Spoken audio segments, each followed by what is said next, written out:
In the upcoming clip, Noam Chomsky uses the term private tyranny to describe the power dynamics within private institutions like corporations, which he sees as inherently hierarchical and undemocratic.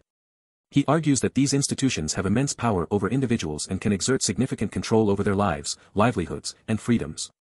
He distinguishes private tyranny from governmental tyranny, but argues that both are problematic and limit individual freedom. He criticizes the lack of accountability and transparency within corporations, arguing that they often operate with minimal public oversight and prioritize profits over human rights and social well-being. He argues that the power imbalances within corporations can lead to exploitation of workers, suppression of dissent, and violation of individual rights. Chomsky emphasizes the ability of corporations to influence government policies and media narratives, further consolidating their power and undermining democracy. Now off to this wonderful clip of Chomsky, and will be followed up with his solutions and nuances. You can't have capitalist democracy. And the people who really sort of believe in markets, or at least pretend to understand that. So if you read Milton Friedman and other apostles of so-called libertarianism, they don't call for democracy. They call for what they call freedom, which is a very restrictive concept of freedom. It's not the freedom of a working person to control their work, their lives, and so on. It's their freedom to submit themselves to control by a higher authority. That's called freedom, but not democracy. They don't like democracy, and they're right. Capitalism and democracy really are inconsistent. Actually, what's called libertarianism in the United States is about as extreme an example of anti-libertarianism that you can imagine. They're in favor of private tyranny, the worst kind of tyranny. Tyranny by unaccountable private concentrations of wealth.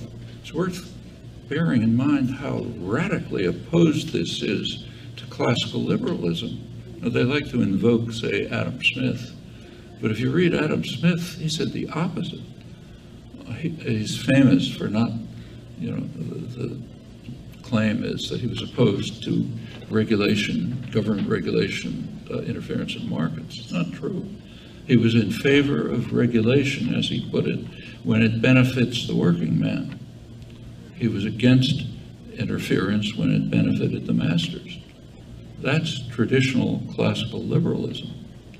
This, what's called libertarian in the United States, which likes to invoke the history that they've concocted, is radically opposed to basic classical libertarian principles. And it's kind of astonishing to me that a lot of young people, say college students, are attracted by this kind of thing. I mean, you can, after all, read the classical texts. So take, say, Adam Smith. He was considered to be a dangerous radical at the time because he was pretty anti-capitalist.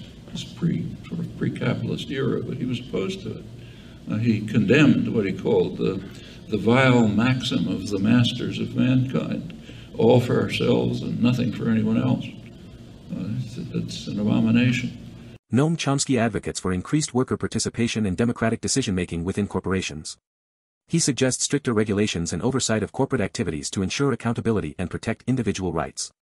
Ultimately, he leans towards anarcho-syndicalist principles, advocating for worker-owned and managed enterprises as means to dismantle private tyranny. It's important to note that Chomsky's views on private tyranny are part of his broader critique of capitalism and power structures.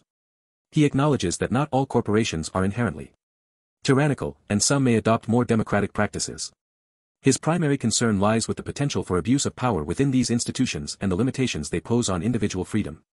Well, I hope you liked the video and subscribe to the channel, and now take care and bye-bye.